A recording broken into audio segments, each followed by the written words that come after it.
Jackson mashinamizni o'zgarishdan bir qator ko'rsatib o'taman sizlarga. 16 o'rindiqqa qo'ygan. Orqa oldi mashinamizda tormozlar diski bo'lgan, qaranglar. Oldi balon, orqa balon. Ham bittalik. Orqa balonimizni mana ishlarni ko'rsataman. Qarashlar.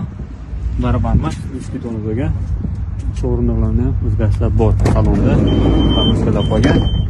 Old tarafda 3 ta o'larda o'rindig'i, korpuslar bu yerda 2 dona qolgan. Bemalol bu yerga tushsa bo'ladi.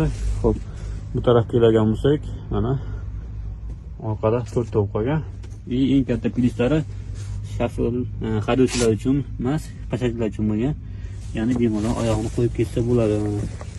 Oldimizda bu katta bo'lardi, endi kichkina bo'lgan. So'ngda bittasi mana yerda turadi oyog'ida. Kesib bersa, bu taraf ham shuna qo'ygan. Ya'ni bitta oyog'i hech bo'lmasa yerda turadi. Bu xavfsizlik yuzasidan ikki talablar shunaqa ekan. Shuning uchun o'zgartirishlar kiritilgan. Qolgan hamma joyi bir xil, hech qanaqa kamchilik yo'q. Nima deysizlar? Yangi Jackson ko'rinishi qanday, yaxshimi? O'rindiqlar soni 15 ta. Haydovchi bilan 16 ta bo'ladi. Mana hamma narsasi joyida. Eshiklar yopgan payt turadi. Orqasini ham bitta ko'rsatib o'taman. Mana eshiklar ochamiz. Kamera bor.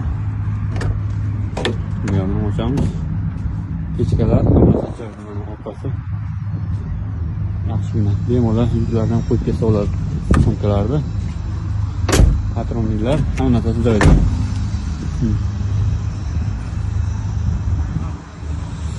Nima deb o'ylaysizlar, bu mashinamiz o'zgarishlar plyusmi? Mashina yumshoq bo'lgan, raskat kamroq bo'lgan. Bemalol olib liniya qo'shila bo'ladi. Kimga kerak bo'lsa, pastda raqamlarga qo'ng'iroq qilsalar, yana ham batafsil ma'lumot berib o'tamiz. Hozircha o'zgarishlar shunday. Hozircha o'zgarishlar shu. Orqa zadniy mosti bitta o'tgan, 16 sidina.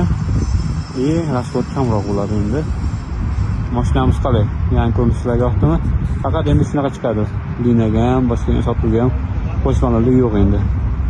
2 bittalik bo'lmaydi, faqat 16talik yakka balon tormozli disk bo'ladi old orqa.